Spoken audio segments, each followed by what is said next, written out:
Welcome to the Blast Zone, the podcast where we dig up the bombs at Chick Hollywood and try to find out why they went up in flames. This week, get struck by Cupid's arrow, or impaled on Cupid's shard of glass, or electrocuted in Cupid's hot tub. This is Valentine. This is a tale of horror and blood. Let's go!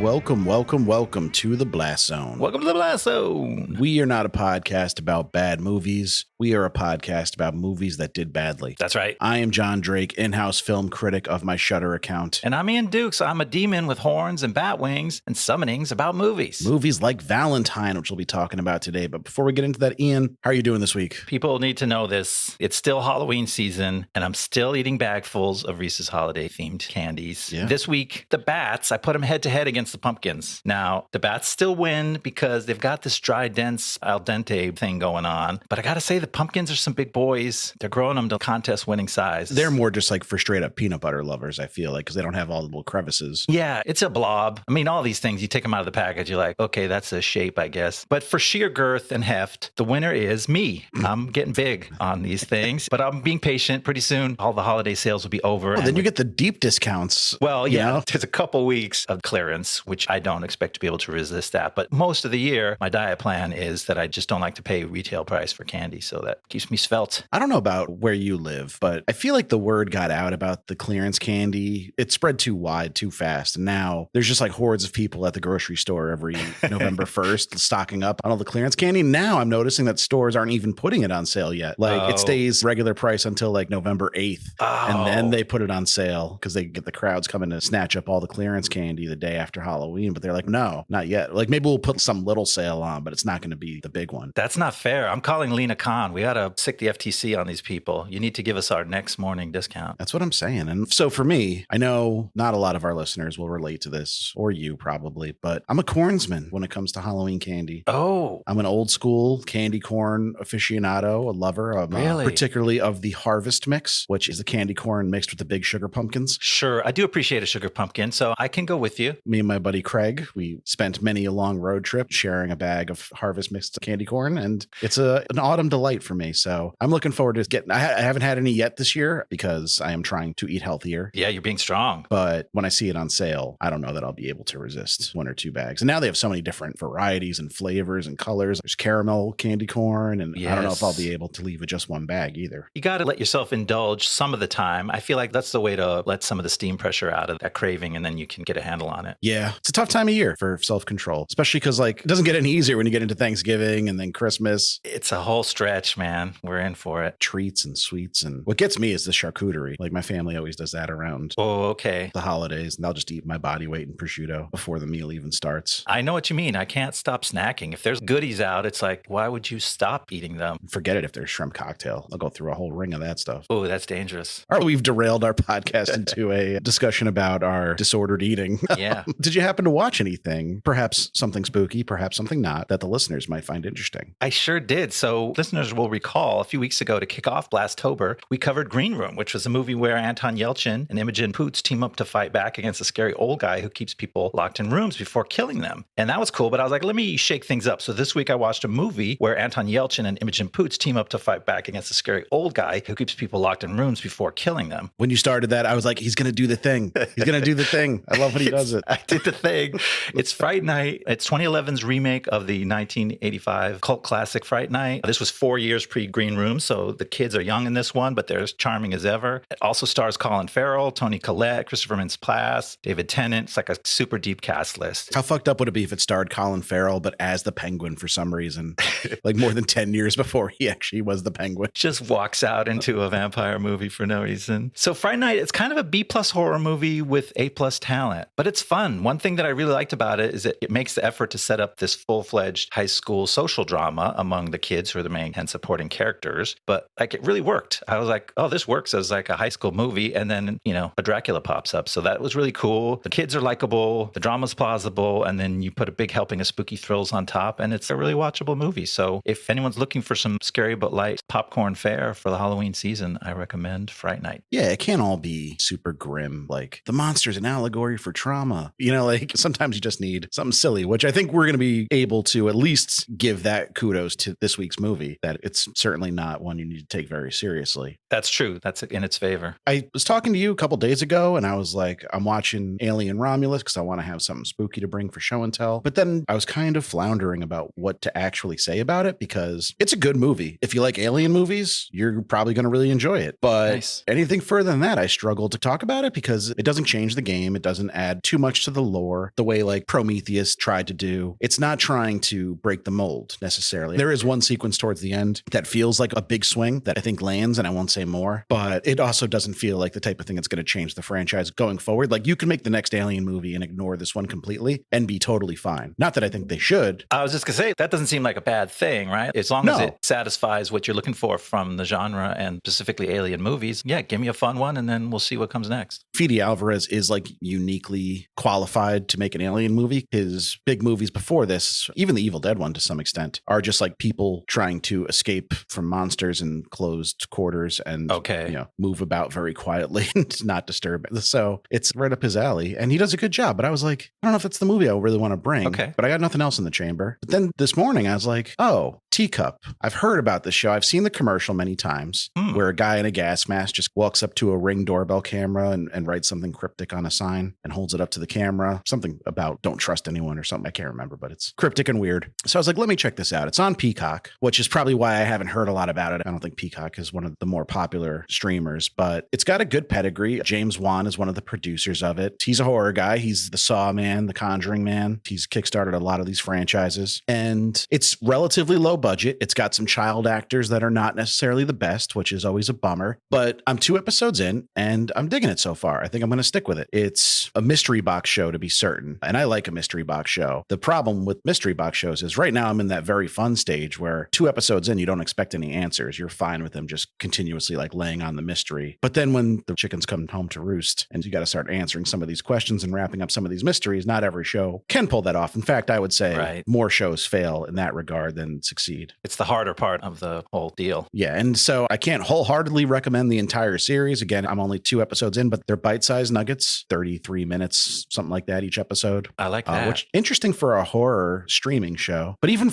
my beloved From has dropped the episode length this season to like 42 minutes. So it seems to be the way they're moving. But it's got the 2 main actors are Scott Speedman and Yvonne Strahovski from Handmaid's Tale. So even if you don't know those names, I'm fairly certain you'll know the faces. There's a lot of other, that guy, stuff going on in there. But it gets relatively gnarly. It takes its time getting to it, but there's a sequence towards the end of my time with the show so far that is downright fucked up. So nothing that's going to give you nightmares, Ian. I think you can handle it, but it's at least laying the groundwork to let you know that shit's going to get weird. Yeah, I think in the past, if you would have said James Wan and mentioned things he's been involved with, Conjurings and Insidious and Saws, I'd be like, no thanks, I'm never going to watch that. And then we did Malignant on this show, and I'm like, oh, I actually dig this guy. He has a great sensibility when he's letting it all hang out. Now, I don't know how much this show reflects his sensibility if he's just sort of a supervising producer on it, but I'm no longer totally scared to dive into a Wan-related project. Yeah, exactly. He's certainly not afraid to have fun. He did direct he directed Furious 7, which is probably one of the better Fast and the Furious movies. He directed Aquaman. So he's not a guy who's afraid to have fun with his projects. But one thing I did want to mention about this show is I'm noticing a big similarity to a Netflix streamer we talked about briefly, might have almost been a year at this point, but Leave the World Behind, if you remember the Mahershala Ali, Ethan Hawke, Julia Roberts, a lot of similarities between the show and that movie. And much like I ended up liking but not loving Leave the World Behind, but then really enjoyed the book, Teacup is also based on a book called Stinger by Robert McCammon, and I've placed an order for that. So I wonder if that'll end up being a similar situation. That's always cool to discover some cool fiction. So we got to talk about Valentine, but I gave you a little bit of last minute homework and I'd be remiss if I didn't bring it up. Yeah. There's a new trailer in town found that I was bitching about on the Blast Zone Twitter account because it features yet another moody piano cover of the Pixies, Where Is My Mind? Great song. Great song. You hipped me to that song, which I had heard but didn't really know what I was hearing in movie after movie and trailer after trailer. And the phenomenon, it lives on. I was like, what is this, 2007? But it's the Thunderbolts trailer, the new supergroup from the MCU. And it's rare that we both have seen a trailer because you don't like trailers. You like to avoid them. I like to avoid them if I'm interested in the movie. And so they're not very fun. I only watch them if I'm like, I don't care about this shit. And then why would I watch the trailer? But this, you encouraged me to watch. And because it's MCU, which I'm like most people, I'm pretty burned out on and not holding any real expectations for, I watched it. And maybe partly because my expectations were low, I'm like, hey, this is cool. I did see the last Black Widow thing, whatever that was called. Black Widow. That's the one. And I like those actors. I'm like, hey, I recognize those people. I like to see that character come back. And then there's some other people that I might have watched part of a TV show that those guys were in. And so I feel like I could piece enough of the backstory together to not get lost. And it looks like kind of fun action. Yeah, I'm actually more excited for this than I have been for an MCU movie in quite some time. David Harbour looks like he's having the time of his life as the Crimson Dynamo. He's funny. He's bringing the comedic relief, the levity, if you will. I also think it's great that Sebastian Stan has become a megastar since the last time he was in the MCU. Even though he got his career really got turbocharged by being in the MCU, he's really made his bones outside of it. And now he's bringing like more star power to the MCU just by returning to it, which is like an interesting thing we haven't seen. Yeah. And of course, we've got my wife, Florence Pugh. She's in it. Very proud of her. You're doing great, babe. Succeeding. Who else we got? We got Wyatt Russell, Lewis Pullman. Oh yeah, our boy, Lewis Pullman. He's like joining our gang of boys. Yeah, he's definitely in the stable. And little buff boys, we call them. But yeah, our boy Bill's son. And sadly, we both lamented the fact that he couldn't quite save the New Salem's Lot. Unfortunately, he wasn't able to elevate it to the point where it would be worth your time, but not his fault. No, but like Imogen Poots, I got turned on to him from season 1 of Out of Range. Those were the two standout actors that I'm like, I love these actors. So it's cool. Now I'm seeing them in different stuff all the time. Yeah, Outer Range was a super cool show. I do miss it.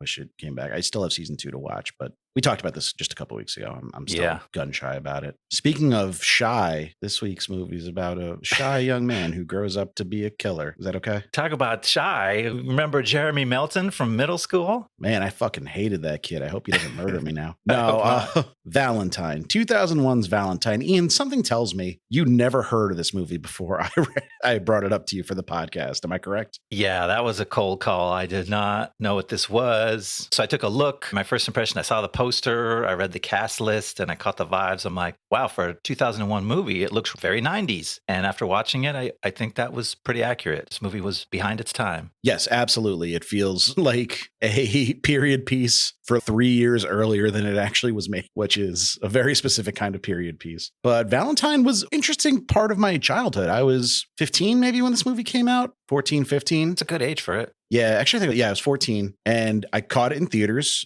Shout out to the multiplex in College Point for not checking IDs when you bought your tickets. And then when it came to DVD, it just became a movie that like me and my friends would throw on in the background when we were like hanging out, playing Magic the Gathering or whatever. We would like just needed to have some background noise. Okay. And like I remember my friend Joe, his sister, had a big crush on David Boreanaz. So she was like super excited to get the DVD and we would like just had the movie on all the time. And I was like, what a weird movie to have playing on like a loop in your childhood for a year. And then I forgot about it. It was buried deep in my subconscious and through the research I typically do. And Blasttober's a little trickier because horror movies, a lot of them go direct to video or direct to streaming, which means they don't qualify for the podcast. Right. A lot of them have very small budgets, which means it's easier to turn a profit. And a lot of them just end up making money because people like seeing horror movies in the theater more than they like watching them at home, I think. Certainly compared to other genres, it just seems to bat above its average. Yeah, it's a profitable genre. It's one of the things that's keeping the movie industry afloat. And that's why I think like guys like James Wan, who's founded their own franchises and made mega bucks, look like part of the future of Hollywood and get absorbed into the major studio stuff. Because these are people who actually like know how to make movies that people seem to want to see and can make money with them. And also, I think horror directors are underrated in their ability to like stretch a dollar. Mm-hmm. So much of horror movies are focused on effects, whether practical or CG, but making them look believable and grotesque and disgusting for not a lot of money. Yeah. And that's how Peter Jackson got his foot in the door. He was like, look, That's I made this right. movie for $700,000 and doesn't it look super disgusting? They're like, it does. Here's $20 million to go make a Michael J. Fox movie. So yeah, I think horror directors are the unsung heroes. And now there's this whole generation of very high-minded horror directors that are like, That's no, right. this is my genre. This is what I'm going to do. Like Oz Perkins or Jordan Peele, Ari Aster, like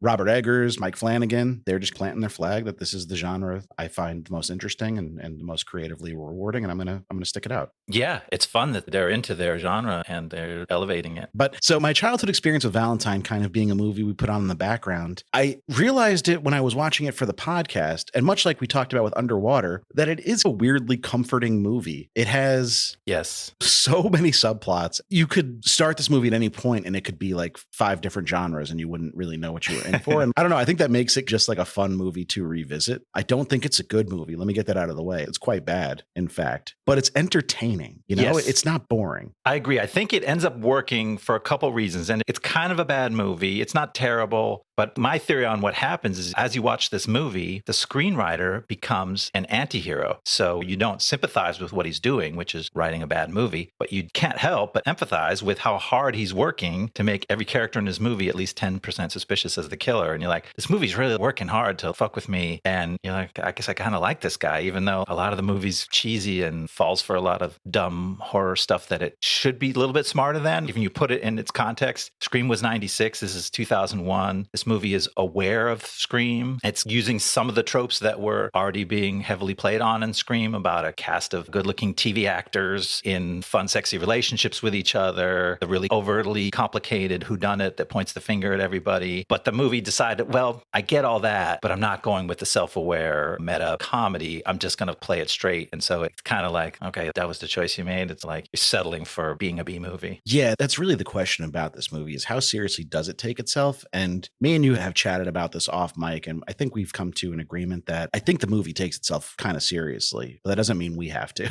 Which is, I guess that's a good thing. That's why the Scream world works and resonated with everybody because no one else took those horror movies seriously. They took them just serious enough to be scared of Jason and Michael Myers, but could also laugh at the ridiculous cliches of the genre. In essence, maybe the movie is doing us a favor by being dorky in just that kind of way that we can have our own fun with. Did you want me to get into the making of the movie? Yeah, let's see if that clarifies how this thing happened. All right.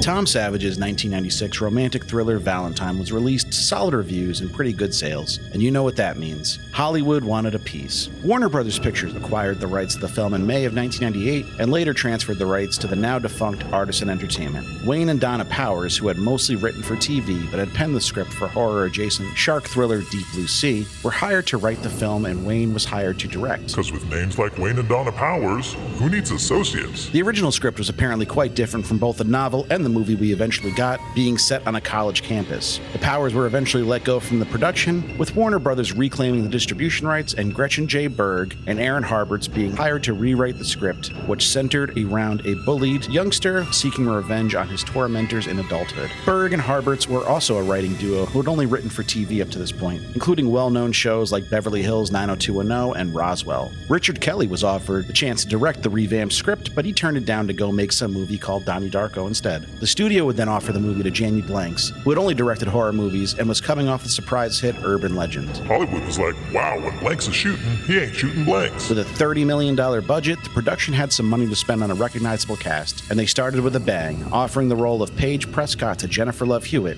and the role of Dorothy Wheeler being offered to Tara Reid. They weren't able to come to terms, however, and Denise Richards was eventually signed for the role of Paige, with Jessica Capshaw playing Dorothy. David Boreanaz was also signed for the role of Adam Carr, though due to his busy TV schedule, he was only available for less than 2 weeks. Marley Shelton played Kate Davies, ostensibly the lead of this ensemble piece, with Jessica Caulfield, Edie Burris, Daniel Cosgrove, Johnny Whitworth, and even a pre-Grey's Anatomy Katherine Heigl filling out the rest of the cast. Filmed in Vancouver, British Columbia from July 10th to September 8th of the year 2000, the movie was set for an appropriate February 2nd, 2001 release date. How appropriate for lovers who want to murder each other. Warner Brothers put a sizable marketing budget behind the film, as it even got a Super Bowl viral ad spot, being one of the lowest budget movies to ever secure one. But the movie was dead on arrival, with critics absolutely thrashing it, as it currently holds an 11% rating on Rotten Tomatoes. It opened in second place behind Holdover, The Wedding Planner, with a decent $10 million opening, but it couldn't outrun its poor word of mouth, boasting a massive 62% drop from week 1 to week 2, pulling in $3.8 million and landing in 8th place. Another 59% drop would crush the movie to 15th place in week 3, and that was all she wrote for Valentine, though it has maintained a small but fervent cult fan base. I just want to take a second to point out how big a 62% week 1 to week 2 drop was in 2001. I think we've gotten used to these kind of big drops just because the state of the movie industry, people don't go to the theater as much. And like so many of these superhero movies have turned opening weekends into events. Where it's all or nothing. You make everything on your opening weekend and then you just recede into the background. But 62% for a kind of small budget horror movie or a mid-budget horror movie in the early 2000s is massive. You don't see that in that time period, really. So the word of mouth for this movie was not good at all. Yeah, based on that budget, because it's not a movie that spends its budget on sets or effects or locations or anything. Like they spent all that money just to get Boreanaz and Denise Richards, and it's like, oh, I think you might have overspent because they're fine, but like they obviously don't light up the box office. Yeah, and I wonder though, there is apparently a lot of footage of much grislier kills somewhere in a cutting room floor, maybe in a salt mine, if they're taking the Event Horizon route. So yeah, there's been clamor from a very small but dedicated fan base, like I said, for the blanks cut, I guess you could say, the gorier, interesting version of this movie. But Jamie Blanks has apologized for this movie. The studio certainly doesn't have the resources or the give a shit of it all to actually put any money behind a director's cut of this movie. So I wouldn't hold your breath for that. But it's possible they did spend more money on practical effects and gore, and then it just got cut from the final product. That's definitely one decent theory for like why didn't it hit with horror fans, is that it doesn't deliver a lot of oomph when it comes to cool kills. I think we have one certified cool kill. There's 1.5, I would say. The problem is there's stuff that would be cool kills if they showed you the kill. But it shows you like, this is how this guy's going to die, but we're not going to show it to you. Yeah, there's some decidedly toned down kills. Campbell gets an axe in the back. And like you said, they show the wind up and then they show his face just going, ugh, that doesn't feel good. And that was the whole kill. Like, okay. His reaction to getting an axe in the middle of his spine is like when you stub your toe on a coffee table. It's like, oh man, that's smarts. Exactly. That's the opposite of the cool kill. That's a dorky ass kill. Yeah, it's a pretty bloodless movie. And also for a movie that is so horny, it's a kind of sexless movie too. That's true. So who is this movie for? Yeah, there's two scenes that almost take place in bed and they both end embarrassingly for at least one member of the couple. I mean, for the guy both times, I guess. We'll have to get into your theory about this movie's secret meaning, because I feel like it is tacked on and half-assed at best. A lot of the movie's half-assed, but we still liked it. We'll get into the friend group dating drama. It really makes a big effort towards that. I think in the end, that's kind of why we like it. I don't know if you felt this, but I feel like I kind of like it the way I kind of like a soap opera type of show that I accidentally watched. And I know it's not good, but now I kind of like want to see what happens to Dorothy, and is Campbell really going to cheat on her? Like, it's just for those reasons that you go, oh, like I'm into these characters. Yeah, interestingly enough, we both came up with the same theory about why this movie both does and doesn't work. And it's that it's really not a movie. It's the first season of a CW show crammed into 90 minutes. Yeah, it's remarkable. And it grabs your attention. You notice it doing that. You're like, wait a minute, another relationship? Oh, and it's her and she has a thing with her dad. Oh, and then she has a weird boyfriend too. Oh, and he has a problem that's embarrassing. Like, they're just piling on the relationship stuff. He's a schemer that takes advantage of vulnerable women. It's like, why do I know the backstory of the ninth lead in the movie? Like, why does he have a subplot? He has a subplot. She has a subplot between her and her dad's new wife. We didn't need to know that. All we needed to know was rich girl has mansion where they're going to host the party for the climactic scene. Like, the dad and the stepmom disappear and have nothing to do with the rest of the story. Yeah, do they go out of town? Because they don't bother to tell you, because like, why would you care? That was they were saving that for season 2. Yeah, you're right. That's a season 2 plot. They come home and say, what happened? Why is our daughter at the bottom of the stairs? Anyway, do you want to start going through the story? Because I feel like we're going to confuse people. Here comes the story and here comes all the spoilers. So get ready, because this is a genuine whodunit down to the last second of the movie. And we're not going to keep Except not secret. Really, maybe. Not really, but I have some qualms. Spoilers ahead. Here we go. At a junior high school dance in 1988, a slightly dorky boy named Jeremy Melton asks 5 different girls to dance with him. 3 girls named Shelley, Paige, and Lily turn him down rudely. One girl named Kate turns him down nicely, and the fifth girl, Dorothy, accepts the dance and later makes out with Jeremy. But when a group of bullies catch them kissing, Dorothy denies consent, claiming Jeremy attacked her. So the bullies strip the boy naked and pummel him in front of the whole gym full of kids. Jeremy's nose trickles blood in the climactic moment. But later, everyone tells the adults that Jeremy started it. So the poor kid is diagnosed with a mental illness and forced to go to reform school. Now, it's 2001, 13 years later, and the same 5 girls from that dance are a hot-to-go group of friends on the San Francisco dating scene. One night, after a bad first date, Shelley, played by Katherine Heigl, receives a sinister Valentine's Day card and is murdered by a stabby killer in a cherubic Cupid mask. The killer's nose trickles blood in the climactic moment. At Shelley's funeral, a policeman named Detective Vaughn introduces himself to the 4 surviving girls to let them know he's investigating their friend's murder. And Kate, played by Marley Shelton, chats with her ex-boyfriend Adam, played by David Boreanaz, who swears he stopped drinking after his alcoholism caused her to leave. But she's dubious. Later, rich girl Dorothy, played by Jessica Capshaw, receives her own threatening Valentine's card, then immediately agrees to allow her almost boyfriend Campbell to stay in a spare bedroom at her father's house, after Campbell gives her a sob story about his rent and his struggling startup company. Meanwhile, Kate thinks she hears someone in her apartment, and when she investigates, she finds a Cupid mask out by the elevator. Elsewhere, roommates Paige, played by Denise Richards, and Lily, played by Jessica Caulfield, receive their own Valentine's death threat card, this time accompanied by maggot-filled chocolates. Now, with their friend's murder fresh on their minds, a series of death threats in their hands, and an array of sketchy guys in their lives, the ladies decide it's time to dress up and go out on the town to party. So the movie opens with a very stereotypically nerdy looking kid who maybe this isn't PC to say, not nerdy enough for my liking. Oh, okay. He was just a normal looking kid and they gave him some kind of prosthetic buck teeth. He kind of had buck teeth. He had some. But like he wasn't I don't know. I feel like he was just kids in middle school look weird, man. Yeah, he wasn't that weird. And the thing is, he wasn't that dorky. This kid asked 5 different girls to dance. I could never have done that. And one of them said yes. That's a 20% hit rate. This guy's actually kind of a Don Juan. Like, in order to set up the movie's premise that he wants revenge on all these girls, it inadvertently turned him into a full-on ladies' man, no fear, going up to 4 different girls, told him, get the fuck out of here. And he still went up to the 5th one and he danced with her and kissed her. One of them said maybe later. Yeah, one of them was nice. Kate's the nice girl. Okay, maybe later, Kate. Okay. And he loved her for that forever. Yeah, spoiler. But the girls are appropriately cruel, 3 of them anyway. You see where this movie's going immediately. There's going to be a reverse Carrie happening here. It's going to happen to the boy this time. And I guess that's a Carrie thing to pour a red punch over his head. It's pig's blood in Carrie, wasn't it? It's pig's blood, but this is... It's a little less visceral in this one.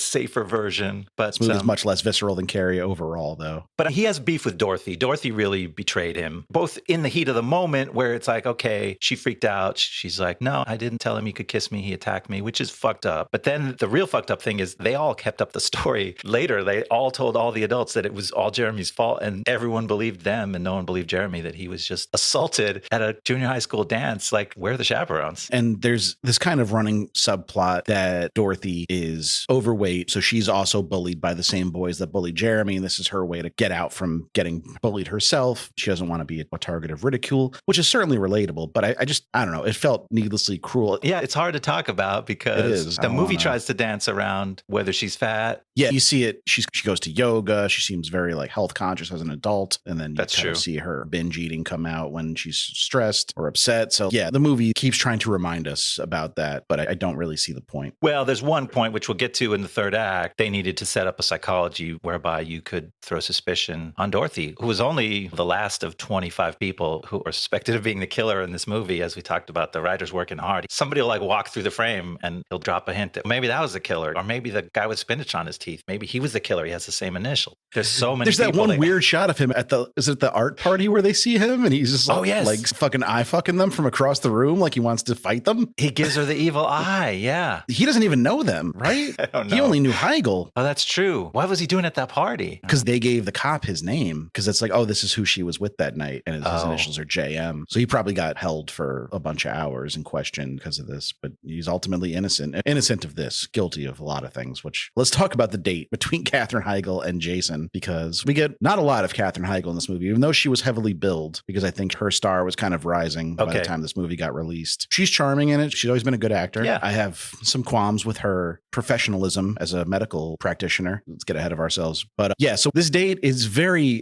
broad comedy. It's a weird tone. The movie's setting weird tones at the beginning. Obviously, there's a junior high dance scene. You're like, okay, this is the prologue for what's going to happen. And then we're meeting a set of new people that only inhabit a couple scenes. She has this date that's so over the top caricature of a bad date. The guy's talking about himself in the third person, going, Jason thinks this and Jason thinks that. And he's smiling at her. He's got spinach on his teeth. And then the check comes and he's, oh, this is a lot. You had the salmon. And it's every like stupid cliche about a bad date he embodies. I think he says muy expensionato when he sees the check, which is just, he also seems like the kind of guy that would be very concerned about birth rates. Yeah, that kind of guy. That's why he's offended when she's not ready to kiss him and have his babies. But it does throw you off because that comedic over the top level of characters doesn't really come back, does it? Maybe except the neighbor. The neighbor Gary, he's silly. He's comic relief. Forgot he had a name. Oh, you're scary, Gary. That's right. Yeah. Yeah. He rhymes everything he says to Kate. Yeah, he's comic relief, but he's also like a predator. Yeah. Well, we'll get into the why he's a predator. He needs to be a credible suspect and also fit the theme of the movie. But yeah, Shelley leaves this date, goes straight to her med school lab where she's cramming for finals by chopping up a cadaver at midnight. In just a tank top. No scrubs for her. No gown. Yeah, nothing. A gown or an apron or something. What if something squirts out of this dead body? And she got her gray tank top on and jeans probably. And she has a bit of a meet cute with a fellow med student. We think maybe there might be a romantic connection there at some point. Right. You know, we think that's the killer, but no, he's a nice guy. Or maybe he is the killer. He's nice, but maybe he is the killer because she finds the threatening Valentine immediately after he walks out of the locker room. So she almost gives a look like, did he just leave this? Which you could still speculate about for a large part of the movie. But let me just interject before we get into the specifics of Shelley's interaction with the killer. To me, the most shocking reveal of the movie happens right there. When she drives to the med school and she's setting up, they continue to roll the opening credits. And then I saw on screen the most shocking thing based on the novel by Tom Savage. I'm like, holy shit, someone wrote this in a book? That's insane. Not really. I think the novel is very different from the movie we got. I have not read it, not a Tom Savage guy. I looked up Tom Savage. He's actually hard to look up because there's a famous football player and there's another famous novelist named Thomas Savage who wrote the novel The Power of the Dog and writes literary westerns. So Tom Savage seems like just a cheesy horror thriller mystery writer. But don't let me talk shit about him because I actually have no idea whether his book was any good. He seems like a little, not even airport novels, but like bus stop novels. Yeah, that's a whole level down. That's the vibe I got. But yeah, he wrote the novel this movie is based on, ostensibly. So then let's get to this kill, which is not our cool kill. No. Very convoluted setup here. She's about to cut into this corpse with the scalpel. She hears a bang in the other room, goes to investigate it, finds the Valentine. By the way, so this killer is doing all this to creep her out for 4 minutes. So she'll be stressed out about it for literally a couple minutes. Yeah, he kills her pretty darn quick. Goes back into the autopsy room after getting the Valentine, having the meet cute with the fellow student. She goes to put the scalpel back. The stomach moves. Yeah. The killer's big plan throughout all this was to swap himself with the corpse that she was going to cut open. Like, what if she didn't notice? Yeah. He doesn't pop up and scare her. He takes a gentle breath and the stomach contracts slightly and she freaks the fuck out. But like, what if she had just cut straight into him and loosened his guts? That would have been the end of his killing spree. Yeah. Once the thing moved, she should have just went for it and been like, yeah. I don't know. Her scalpel was literally an inch away from his skin. And then she freaks out. And then they make her run around. There's a chase through these lab rooms. And we had just established that this chick was tough. She's about to become a doctor. She's not at all afraid of going to school alone late at night and cutting open a corpse. And now she's like just freaking out in general about how spooky the place is. And oh, it's a room full of other corpses. Oh, like screaming. I'm like, get white. You're going to be working in some form of like, you're going to be dealing with dead tissue quite a bit. It's like she was screaming on our behalf because to us, that's real scary. If you run into a morgue room alone and there's a dozen corpses in there, you'd be like, ah, but she wouldn't be. But she knew that we would be, so she screamed for us, I guess. Thank you, Katherine. That was very thoughtful of you. But what's her plan here? She hides in a body bag, which that's not a bad plan in and of itself. But once he starts stabbing every corpse in every body bag, why is she just waiting it out? This is not happening. What's your plan? He's either going to stab you through the bag and not even know it was you right away, or he's going to open up the bag and see that it's you and then stab you immediately, which is what ends up happening. He slits your throat. But once you hear him stab the first corpse, just get up and run. Like you have a better shot than if you just lay there and do nothing. Or if she had,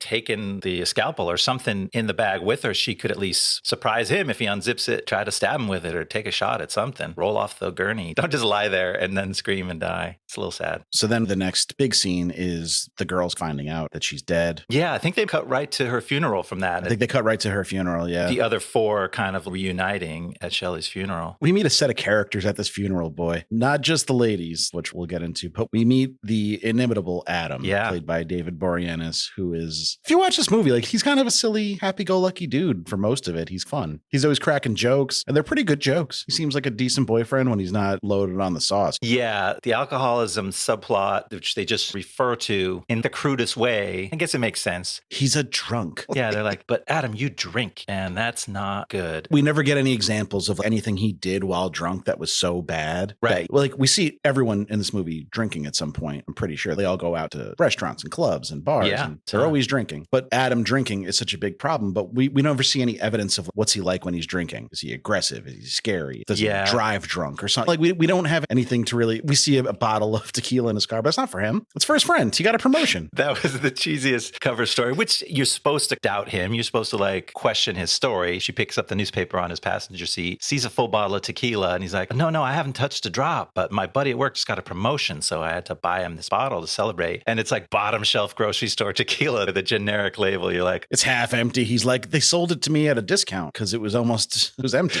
Your buddy's going to be so grateful that you bought him the $6 bottle of tequila. Maybe his buddy is also an alcoholic and he doesn't want to waste the good stuff on him. Oh, that's true. He just wants to get fucked up. No, if the movie was more sophisticated, I would go, oh yeah, no, they get it. That is alcoholic style drinking, right? Like when you get that hardcore, you don't care, you get the cheap shit. But I don't think that's the point this movie is making. I think they just didn't have a big prop budget to make it a fancy bottle. Because he seems well-to-do enough to afford like a Cuervo or something. He has all those nice short sleeve silk shirts he wears in every scene. Don't disparage those. I just ordered a bunch of them. Okay, sorry. Trying to round out my wardrobe to be more like 2001 David Boreanaz. A lot of vintage bowling shirts and flowy silk. He strikes me as the kind of guy like on a Saturday he'll wear a long sleeve tee under a short sleeve tee. I used to rock that look constantly. I know the feeling. As our buddy Ron would say, in 2005, that look just meant you liked music. That's how you knew. Yeah, and then we have a note here about Jessica Capshaw, who I wanted to say, I've always been a Jessica Capshaw fan. I know her from Grey's Anatomy. She joined the cast when I was still watching it. She played a very plucky surgeon. They're all surgeons. It's Grey's Anatomy. Named Arizona. I thought it was a fun name. That is fun. She was on that show for quite a long time, but she hasn't done a ton of other acting, and certainly not before this. So I think that is a good segue to the note we have about her, which is some of her acting's not great. Yeah, I didn't know her. Her face looked a little familiar, but I definitely couldn't place her, and it didn't bring any goodwill. And by the end of the movie, I warmed up to her because she has a major blow-up scene in the third act that was pretty good. But her early scenes, man, they're rough. We talked about when she has a little spat with her stepmom, and then there's another scene I forgot about where she comes clean to her friends in adulthood that she had lied about Jeremy attacking her. And that was like, oh my God, that was after school special quality in terms of everybody in that scene, and the writing and the acting was just not happening for me. Yeah, and she gets maybe the cruelest fate of all because of what you just said, that she was the one who kind of held the final cards in Jeremy's fate. But yeah, she also has like a distinct acting style that I feel maybe takes a while to get warmed up to, which is why she works better on TV. I could see that. She has like a clipped way of talking, which I find endearing, but it's certainly not the norm. Yeah, I mean, she's like a character you would see on 90210. Very much so. And the people that wrote this movie wrote 90210. So well, there you go. Makes a lot of sense when you look at it through that lens. So are you ready to jump into Act 2 and see where this mystery goes? I certainly hope no one else dies. That would be tragic. Oh, man. The four surviving girlfriends meet up at a gallery opening for Lily's boyfriend, a sleazy video artist named Max. After a spat with Max, Lily tries to leave, but she finds herself lost in a video maze until the Cupid mask killer finds her and skewers her with arrows. Her dead body falls off a fire escape into a dumpster. Later that night, Kate goes to a bar with Adam, who asks her to get back together, but she's still not sure it's a good idea. Then Detective Vaughn talks to the ladies again and learns their childhood story about poor Jeremy Melton. Vaughn draws a connection between Melton and the initials JM written on the sinister Valentine's cards. But the girls blow off the death threats is nothing to worry about. And then Vaughn tells them Lily's missing, but they're also not concerned, saying she had a trip planned. Entering a childhood photo of Jeremy to the police computer, Vaughn shows the girls how much their AIDS simulation software sucks. And he notes that today, Jeremy could look like literally anyone. After further questioning, Vaughn notes that all the girls' current boyfriends are a little bit sketchy. And then he proceeds to out himself as sketchy too by making inappropriate sexual advances on Paige. Meanwhile, Kate's creepy neighbor Gary is murdered by the Cupid killer, who catches him in Kate's apartment, snooping through her underwear while she's away. As before, blood trickles from the killer's nose. Returning home, Kate runs into Adam outside her building, and they have a pleasant exchange. Then Kate finds Paige inside her place when she goes in, but there's no sign of dead Gary. With everything going on, the girls realize it's time for, you guessed it, another party. Dorothy is planning to throw a Valentine's rager at her dad's mansion, and everyone is invited. The morning of the party, we see that Dorothy and Campbell have started to get more serious together. But when he leaves the room, we find out he's planning a scam, and he's only there to steal her dad's money. Conveniently, Campbell gets some instant karma when he goes down to the basement and is murdered by the Cupid killer. Now the stage is set for a Valentine's night to remember. I put some sauce on that at the end. Indeed. There's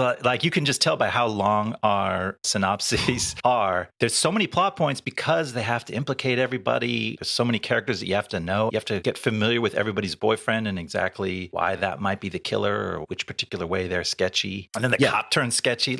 Everybody is a potential suspect. Just to give you an example of what Ian's talking about here, in Act 3, a character is murdered, and one of the more prolonged murder scenes in the movie, and that character is the ex-girlfriend of Dorothy's maybe scammy boyfriend. She's we're 6 degrees removed from the main cast at this point, just killing randos, but also randos that have their own storyline for some reason. Pretty complicated ones where there's plot points where the necklace that he gives her for Valentine's Day was stolen from the ex. It's like you said, it's a whole season. They could have fleshed this out into a horror comedy TV show. Like a Scream Queens thing they did on FX or whatever. Maybe it was just too soon. There was no market for streaming concepts like that in 2001, but it's too bad because this had all the makings. Yeah. Let's talk about the killer himself or herself, although physically overpowers a lot of grown men. Yeah, seems kind of beefy and intimidating. What did you think of the cherub mask? I think it kind of sucks. I think it looks dorky and weird. It is, but I'm it's supposed to look antiquated because actually I have to be honest, I didn't pick up on the Cupid connection. I started calling him the Cupid killer in the notes here, but I noticed in the IMDb credits, there's an actor credited as the cherub, who I guess was the large person that they got to wear the coat and the mask. And I didn't even know it was a Cupid until 3 kills in. I'm oh. You just thought it was a baby? Like a weird baby statue thing. I don't know. The baby. That's his nickname.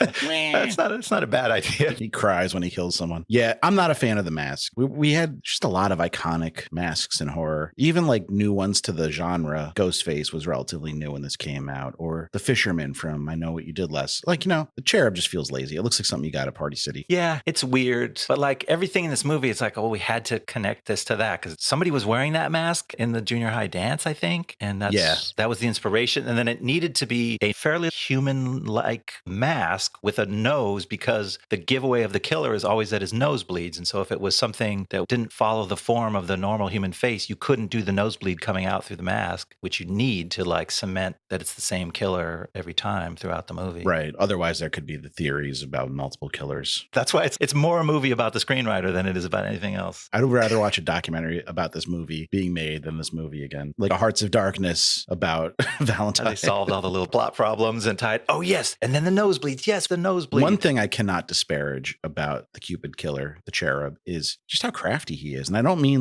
how slick and devious.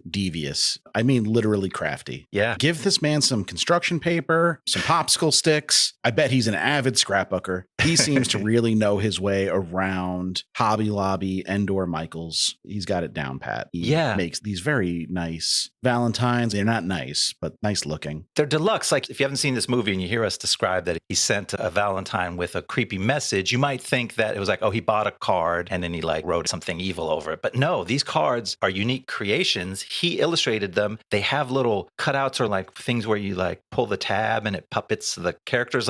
Those are not something that he adapted. He created those from scratch. You're damn, this dude's good. Why is he wasting his time conducting a Baroque revenge plot on all these people? He could just be running an Etsy shop and making bucks. I did love that. Now we know it's the killer because it's Jeremy Melton. He sends a letter to Shelley's parents that just says, "Too bad, so sad, Jeremy Melton." I was so fucked up. Send it to her parents. But also weirdly written in crayon, he's still the little boy Jeremy Melton. But it's are you trying to convince people that you're not the killer because you sign everything JM? Why'd you sign that one Jeremy Melton, but everything else JM? Is it so we still might think it might be a different JM? I don't know. Yeah, not all of these things add up perfectly. And we forgot that also besides his illustration and his papercraft, I think he's also a chocolatier because he sends these girls this box of chocolates and they're filled with live worms inside. You can't just buy that. You can't go out on Valentine's Day and buy maggot-filled chocolates. You have to craft those yourself. And he does a wonderful job. Not even Spencer's Gift sells those. The gag stores at the mall, you can't find them. So yeah, he had to make those from scratch. How do you put them in the thing without, can't bake them like that or they'd die. So how do you? Yeah, chocolate chocolates, they start melty and then you like spread them out on marble and they cool into that shape. So I don't know. You got to be good. He probably practiced for years to get the recipe just right so that it wouldn't kill the maggots. Jeez. Now, do you think that he suffers from a lack of a signature weapon or kind of technique? Like he never does the same thing twice. He's a bit of a Renaissance man when it comes to his kills. Yeah, because the first scene, he's got a very highly polished, big old butcher knife. And I'm like, okay, he's just straight up traditionalist, stabby knife killer. Maybe a little old fashioned, but it's tried and true. And then you saw the second kill winding up, right? Because Lily's lost in this maze and you're like, oh shit, she's about to bite it. Here comes the guy with the knife. And all of a sudden he's got a bow and arrow. And I'm like, okay, Cupid, I get that. But why wasn't he a bow and arrow guy the whole time? And then he drops that. He was naked. Where do you hide a bow and arrow when you're naked? I don't know. You got to be creative. There's a corpse on a table. How did he get dressed, by the way, when he was chasing around? I just realized that. He's fully dressed when he's chasing Shelley around, isn't he? Well, he wears that big coat. He's probably like a flasher where like naked underneath. His big great coat. It's got everything going on. Yeah, and the arrows is the cool kill. Yes, that's the one cool kill. Cool kills. And that's the one I feel like the director really leaned into that. And maybe, like you said, maybe he leaned into the others and somebody toned them down on him. It's violent, but not bloody, though. So I feel like he probably didn't get too much interference from the studio on that one. But like she falls into a dumpster. It just feels mean-spirited. It is, but it's that sassy meanness that's iconic for that type of horror film, right? It's the kind that gets the teenagers cheering because you're like, you didn't really have anything against Lily, but you're like, when the killer is like sassy and she's like, stop, and he puts another arrow through her and then she flips and goes into the trash, you're like, haha. I don't know. That's to me is the definition of why we call it a cool kill, because it's just dumb and mean like that. No, you're right. My half a cool kill is in the third act, so I can't bring it up yet. Okay, we'll compare them when that happens. And then did you want to talk a little bit about cell phones and the role they might have played in this movie if it was smarter? There's a weird thing that happens. We both groaned about it. There's all this stuff where the ladies have been legitimately threatened. First of all, they're coming from their friend's funeral. She was murdered. They are not at all freaked out by it seems. And then when a detective starts to say, hey, I'm trying to solve your friend's murder, they're like, stop hassling us, man. Yes, we're getting death threats, but that's something else. That's some bullshit. Screw that. Leave us alone. That's their attitude towards the detective the whole time. And amidst that, like you read in the second act synopsis here, he tells them, your friend is missing. Lily's gone. She didn't say goodbye to anybody at the party they were all at together, and nobody's heard from her. And it's like, this is the pre-cell phone era. So she told us she's got a trip planned to LA, and there's certainly no way to check on her or find out where she is now. But it's not the pre-cell phone era. It's not really. The book and probably the first draft of the script were written in the pre-cell phone era, maybe. But by the time the movie came out, cell phones were starting to hit that saturation point where just about every adult had one. Yeah. And this made me look it up because I forgot when that was. And when you Google it, a lot of people say that's right around 2001 when they hit the tipping point and everybody had them. And I guess maybe the tipping point happened in the middle of the story because by the end of the story, there's some cell phones that are used to conduct some key plot points when Lily has to call Detective Vaughn. But in the middle, they're like, our friend's in LA. And that's our story, and we're sticking to it. And it's not like she's in LA on a nature hike. They literally say later that she's in LA for work. They could have called her office or whoever she's working with in LA, but they're just like, look, friends leave parties and disappear for days. That's a normal thing in 2001 when your other friend was killed and you're getting death threats from the guy that you've identified was a tortured boy in school. But we're not going to worry about it. Maybe that's normal for like Adam because he's hitting the sauce. He disappears for a little while. That's true. But not for the rest of them. You mentioned Detective Vaughn there, and let's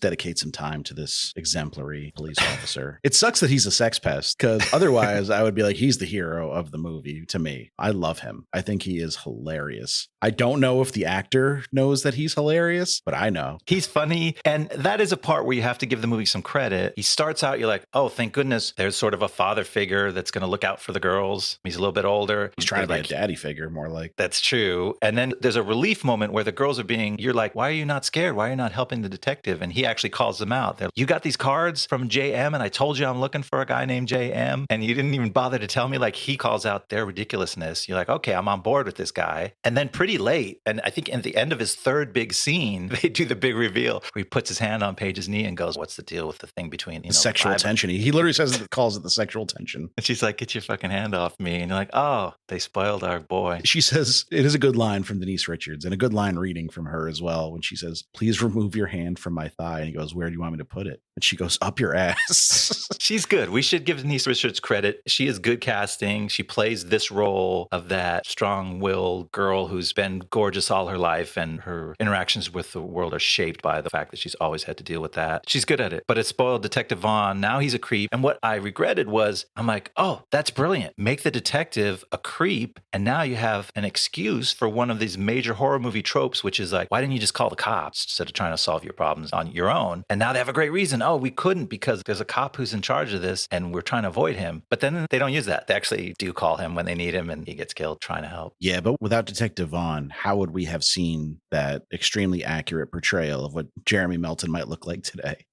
So we talked about it in the synopsis, but I have to stress it. It is so fucking funny what they come up with. The movie has to know that's hilariously bad, right? I think it's kind of the point, but the way he embarrasses himself by going, I put it in, and he's like, do you think if we had a newer picture of him, we wouldn't use that? So they've got this picture of him, which is the last time we've seen him, which was at age 13 or whatever. And they're aging it up with this like crude 2001 computer, and it's just putting sideburns on the kid and putting different haircuts on him. Like a little mustache. It's pretty fucking funny. It's so dumb. And they use it to prove the point that basically they come out of that scene like, we don't know what the fuck he looks like. He could look like anything. And then the last thing we should talk about before we move on to the final act is Gary, because Gary is not just a murder victim. He's a victim of society. No, he's also another example of the movie's weird, broad humor that only pops up sparingly. Yes. Like we had it a little bit in Act 1 with Jason. And then Gary, I guess, is probably the other big comedic character we run into. He talks in rhyme, and that's a thing he does for some reason. He's always coming on to Kate, but he's doing it with these lame rhymes. It's not too late, Kate. And they're all like one syllable, like one line rhyme. Yeah, he picked the one girl with the easiest name to rhyme, thank goodness. Yeah. I wonder if he picked her based on that. He's like, what's your friend's name? Marjoram? No, I'm not doing no, fuck that. Kate, I finally got a neighbor I can harass in my rhyming style. And you think he's harmless because he's so goofy. And then that's the other thing. He's one of the movie's few comic relief points, but he also turns into, just like just happened to Detective Vaughn, he's one of the people that drives home the movie's secret theme that you mentioned earlier, which is men suck, which is fine. Like, I'm fine with that theme, but you didn't realize that's where they were going until deep in the middle, especially when Detective Vaughn goes over to the dark side. And then Gary gets pretty dark because you didn't realize he was capable of going beyond rhyming at Kate in the hall to actually breaking into her apartment and stealing her under things. Yes. And he gets one of the rougher murders in the movie, I would say. He gets burned with a hot iron, and then the killer's just kind of swinging the iron by its cord at his head. Yeah. Which is a pretty gnarly way to go. Again, the movie is bloodless to a fault because we don't see any of it. Don't see it happens behind the bed, but you see the wind up, and it seems like one of the more brutal acts. I don't know. Do you think I should talk about my qualm here? Yeah. I was thinking we probably should have done it earlier, but is this the time when we out the killer? Well, this is the time where, and like I said, I watched this movie a million times, but I think even as a kid, this is the moment where I was like, oh, I know who the killer is, because we get a scene of Kate and Adam at the bar, and he's like, oh, is your creepy neighbor still bothering you? And she's like, yeah. And also now my panties are missing. Oh, and right. then right after that, like a couple scenes after that, the killer walks in on Gary with Kate's panties and he beats him to death. So I was like, so it's Adam. Yeah, no, you're right. That kind of seals the deal because it gives the killer a very clear motivation. He's defending Kate, but it's also, so I mean, we did it. We spoiled it. John was not wrong when he came to that conclusion right there. But I guess the movie still thinks it's going to throw you off the trail because on one hand, immediately after that, Kate sees Adam outside her apartment. We're like, oh, what's Adam doing there? That was probably him inside. But then she gets into her apartment and Paige is there. Like, wait a minute, they're going to try to throw some shade on Paige because she was like in the apartment, maybe not actually lurking, but she was in the bathroom and Kate didn't see her until she popped out. And you're like, wait, it was maybe Paige that did that? Are we sure the killer killed Gary in Kate's apartment, or did he find Gary in Gary's apartment with Kate's underwear? It's definitely Kate's apartment because that's Kate's iron. They show that iron a couple other times, like on the earlier scene when Kate's coming out of the shower. So that I should iron's just been leave an iron on her ironing board on all the time. She does. She's a little It's bit hazardous. absent-minded when it comes to the iron, but it's helpful when you have a boyfriend who's a killer and needs to do nasty things with it. I felt like that was kind of sloppy on the movie's part if we're really trying to keep the mystery alive. I hear you. I'm all for dropping hints, but that seems like a pretty big one. I totally hear you on that, but as we'll see in the third act, the movie is willing to walk even further up to the line to pin it on Adam and still try to fuck with you and tell you it's not him at the last minute. So Why don't you tell me about how that happens? Here we go. Now it's Valentine's night, and Dorothy's party is well underway. But she's miffed because she thinks Campbell stood her up and bailed on her. Kate is there with Adam, and the two seem to be on the verge of getting back together for real. Then Campbell's ex-girlfriend Ruthie shows up to warn Dorothy that Campbell is a con artist. But Dorothy and her friends don't like her, and they don't believe her, so they kick her out of the party. But Ruthie sneaks back into the mansion to look for more evidence on Campbell, whereupon she's promptly killed by the Cupid killer. Then Lily's boyfriend Max shows up, the creepy artist, and talks to Kate, and together they work out the fact that Lily is truly missing and probably dead. Kate calls Detective Vaughn, who says, "Hang tight, I'm on my way." Meanwhile, Paige has met up with a hunk named Brian, who she met at speed dating. They seem to have the hots for each other until he gets a little too aggressive. So Paige ties him naked to the bed upstairs and leaves him there, while she heads down to the basement to relax alone in the hot tub. Only she's not alone. The Cupid killer's there, and he stabs her with a drill. Then he throws it into the water, electrocuting her. As usual, blood trickles from the killer's nose. Meanwhile, Paige's electrocution has knocked out power at the house, so all the guests and staff immediately leave. Now alone in the darkened house, Kate and Dorothy confront each other about the other's suspicious boyfriends, until Dorothy flies into a rage and runs off, revealing a long-standing resentment about being the quote-unquote fat one of the friend group.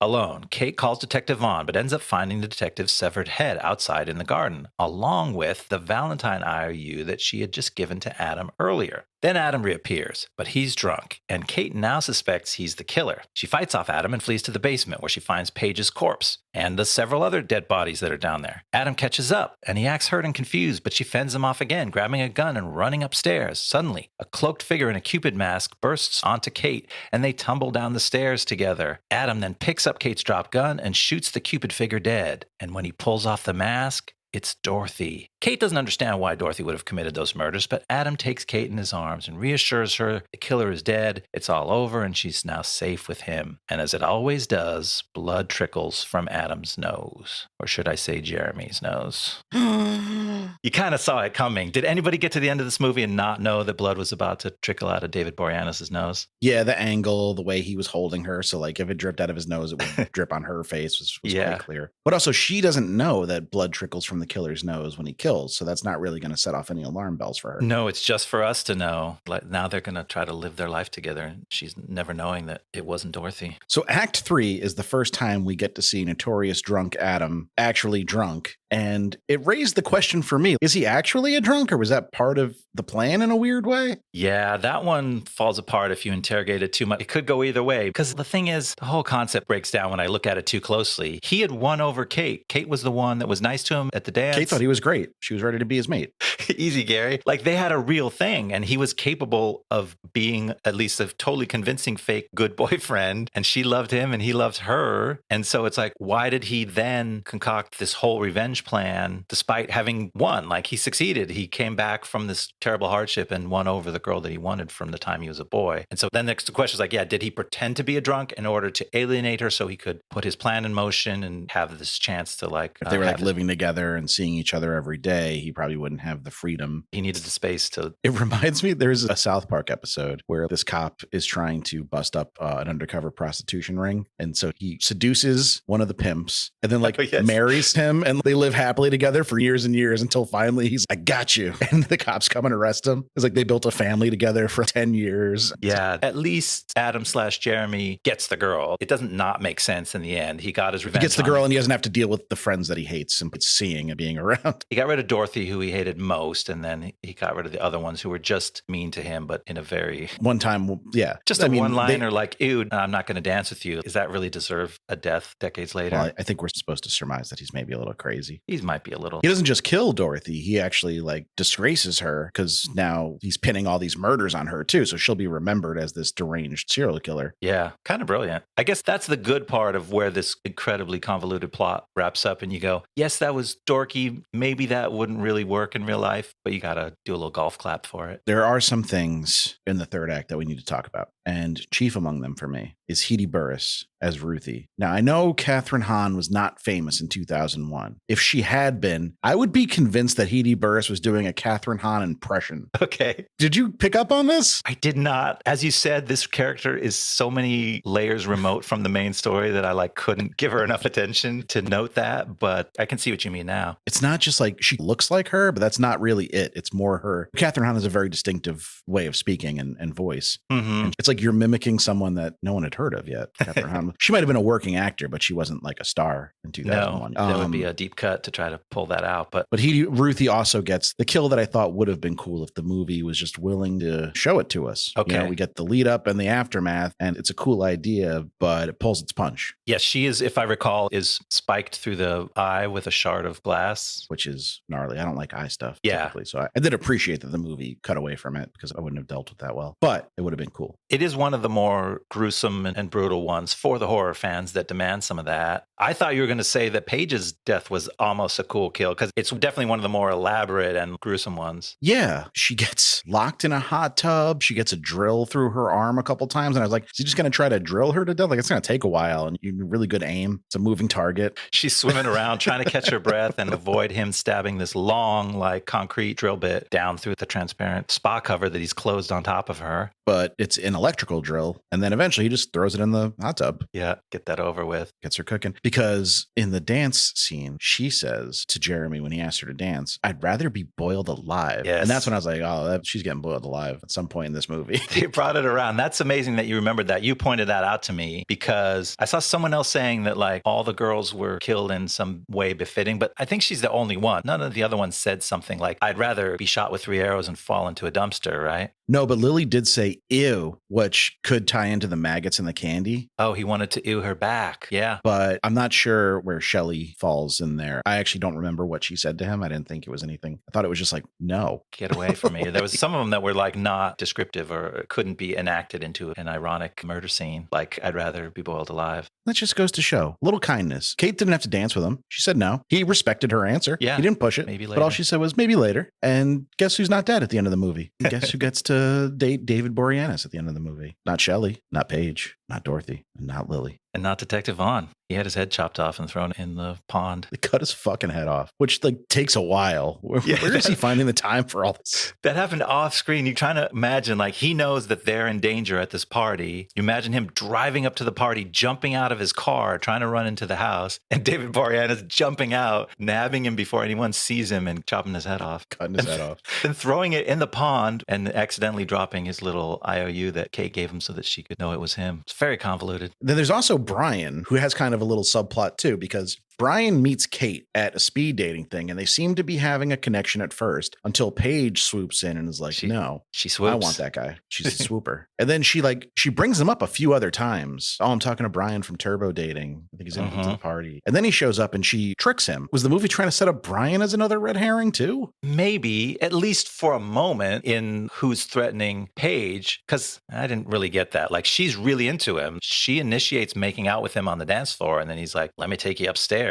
And you're like, they're going to have sex. She knew that's why he wanted to take her upstairs to get at least a little bit hotter and heavier than they could on the dance floor. Right. They're going to do hand stuff at a minimum. At a minimum. He accelerates a little too fast. He's kind of a jerk about it. So I get why she was turned off. But she then makes a mortal enemy out of him by tying him up at a party and pouring a whole candle full of wax onto his crotch and leaving him there. Yeah. Not like in a sexy way, in a mean way. Like it's a No. whole candle at once. That's too much wax, too fast. It's too much. It's painful. He's humiliated and also stuck there in a crowded party. And there are people like going upstairs to that bedroom when she comes down. So then she's like really chill. She's in the hot tub herself and she realizes someone's there because they've left a rose. Why are you in the hot tub by yourself when all your friend group's being murdered? She needed to just chill out, man. Give her space. And then she's like, oh, there's someone in here with me. And she's still not freaking out. She's like, Brian, is that you? The guy that I just made a mortal enemy of. Might have mutilated your genitals for life. I hope you're not planning anything. And he wasn't, but someone was who was planning something awful. I don't know if you want to say this note about him here. Oh, yes. Before we leave Brian, let me note one other thing. I don't like to be mean to actors. So they cast this guy, Brian, so that the hot girl, Paige, as you said, would be so into him at this turbo dating event that she would try to steal him from her friend. And when I see this actor's face on screen, I can sometimes go, oh, I get why someone would say he's conventionally attractive. But somehow at the same time, he's also one of the most hideous faces I've ever seen. Like, I could not stand to see him on on camera. And as the sexy guy, they gave him a lot of screen time where the camera would close in on him and he would give her a smile and raise an eyebrow. And I'm like, this is a fucking Green Goblin. Get him off the screen. I can't stand this face. Something about his face shape is giving Easter Island, I think is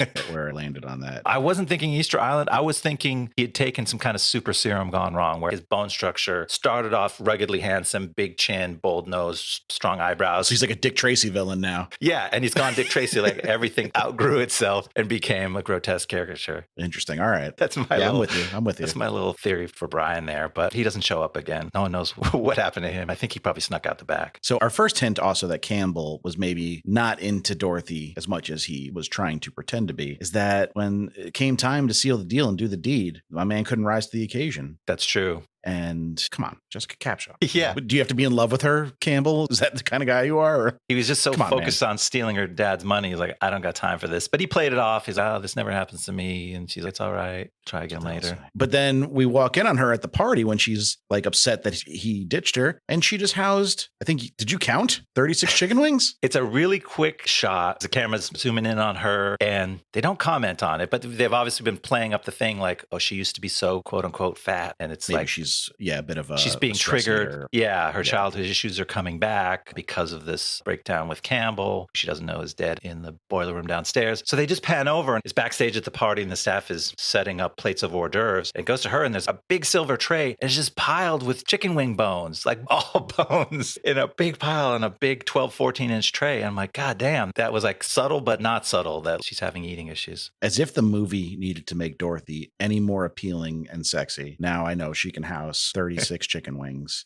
I don't think I've ever done 36. I think 30 is probably the most I've ever done in one sitting. And then we get the Kate and Adam showdown at the end. Pretty hilarious, unintentionally. I think unintentionally so. You brought it up as something out of Scary Movie. I think it's a little Tom and Jerry to me. She's like, oh, Adam, I just don't want to. And then she just pulls a mallet out, just bam, hits him on the head and runs away. And even like the way it's shot, the quick cuts, it feels like it's shot for comedy. And I guess this brings full circle our question throughout the movie is like, how much sense of humor does the movie really have? Does it think it's playing this final showdown as bone chilling or kind of silly or maybe both? I think the movie thinks this scene is just pure drama. I do think the movie is going for laughs at other points. Yeah. But not here. And I don't think it's bad acting. I think it's bad, like you said, directing and writing. Like just the way she's trying to like soothe him to some extent so he leaves her alone. But then when she finds an opening, she hits him with something. But then like she never hits him hard enough to like make him stay down. So yeah, she starts by kneeing him in the balls and then running away. And then when he comes back, he's like, hi, Kate, what's going on here? And then she's like, oh, sorry, I freaked out. And then she smashes another vase over his head or whatever and then grabs a gun. And it's real silly. But then it turns really dark because at the end of that sequence of funny bonkings and screaming and running away, the quote unquote Cupid killer pops out and rolls with her down the stairs and then is shot down by Adam's gun. And when you saw that Cupid killer, did you have the same thought I did, which is,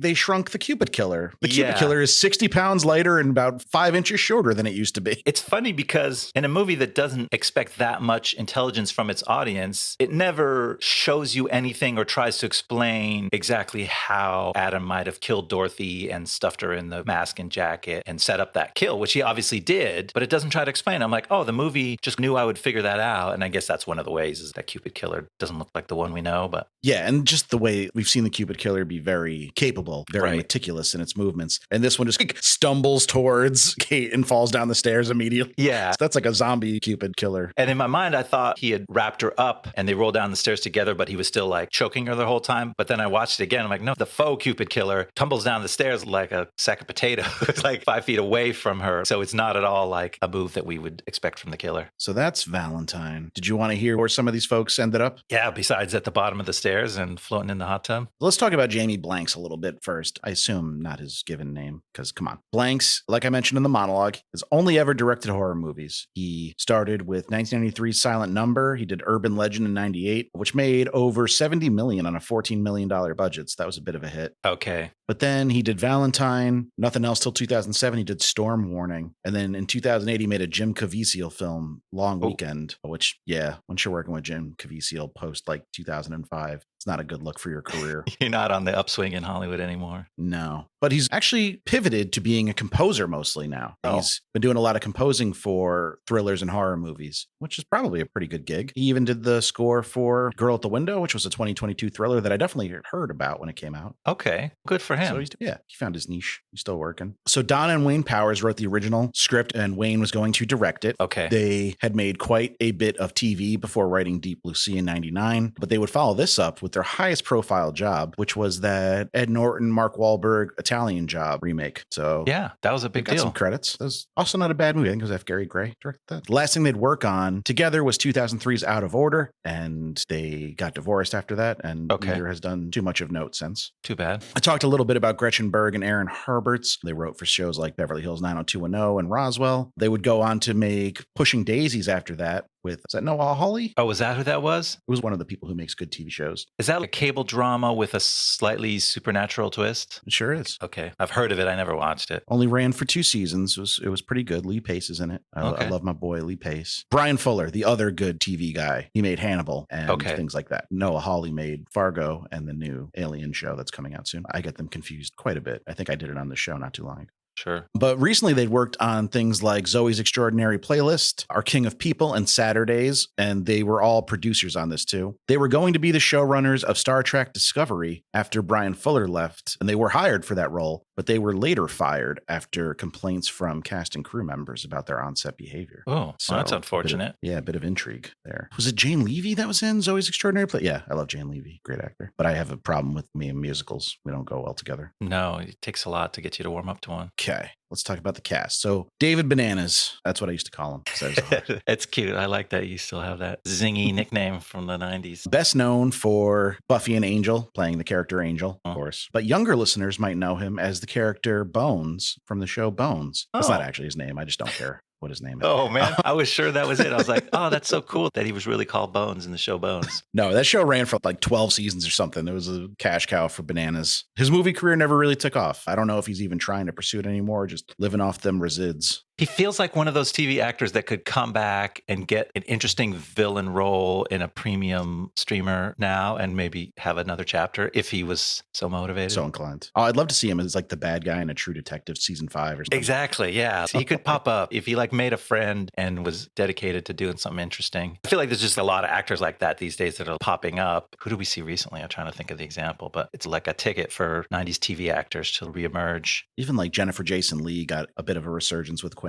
Then like John Hamm, he wasn't like MIA or anything, but his role in Fargo was a big departure for him, being an evil conservative politician. Oh yeah, and I'm thinking of Blair Underwood coming back, which was in Longlegs, where he was so good in Longlegs. But that's like a guy you're like, oh, that's one of them TV actors, right? L.A. Law was his big thing in the 90s, so there's room to see there's room. Mature actors coming back for another act of their career. I wouldn't be mad if I had more Boreanaz in my life. So Denise Richards is coming off the best stretch of her career at this point. She had done Starship Troopers, previous episode, go listen to it, it's great. Wild Things. Oh, right. Very important movie to a young John. And The World Is Not Enough. She played a nuclear physicist, I think, in a James Bond movie named Dr. Christmas Jones. Was she Bond girl too? Was that one of the first Brosnans? Brosnan. Okay. I think one of the middle Brosnans. Okay. Maybe, mayhaps. She's acted consistently, but not really in many notable things since this movie. Her acting career has been overshadowed by her personal life, particularly her marriage and divorce to Charlie Sheen. Okay. But she is still working. She had a fun cameo on 30 Rock towards the end of its run. Oh, that's cool. As herself. Yeah. She seems to be able to laugh about herself, which is good. Marley Shelton was a big deal in 2001. She did this, the underrated Sugar and Spice, about a cheerleading troupe that starts going out to rob banks, and Bubble Boy, my beloved Bubble Boy with our boy Jake in 2001. Have you ever seen Bubble Boy? No. I'm very scared to watch it again, but I used to love it. I suspect I would still love it because it's Jake Gyllenhaal being the absolute goofiest goofball in the world. So then I'd forgotten how much stuff I'd seen her in. She's a very likable actor, but also blends into an ensemble in a very seamless way. So I feel like she doesn't stand out as much. But she was in Sin City. She was in both Death Proof and Planet Terror. I think she was the only character to be in both of those, the Grindhouse double feature. Yeah, I didn't realize. As the same character, I think she was like the connecting tissue. Okay. And then she would appear in W, the 2008 Josh Brolin, George W. Bush movie. Really? And she would return to slashers in 2011 with Scream 4, playing Deputy Judy Judy Hicks, and she would reprise that role in 2022's Scream. And she'd been promoted to sheriff. Now she's Sheriff Judy Hicks. Look at that. She's a climber. She's moving up. She's a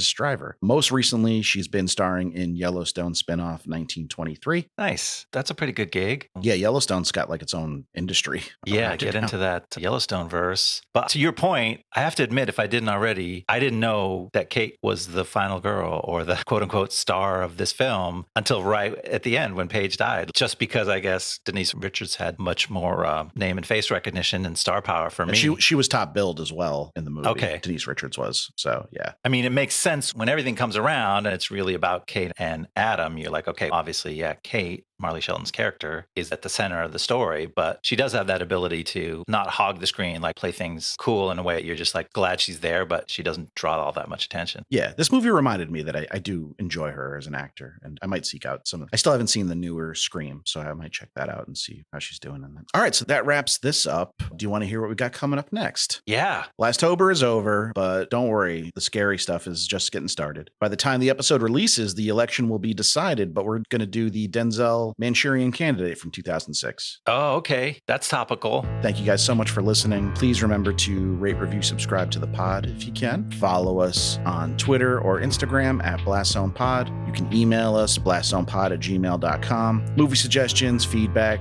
questions, just want to chat movies. We're always open to it. Love to hear from you. And we'll see you next time in the Blast Zone. See you next time in the Blast Zone. Blast Zone.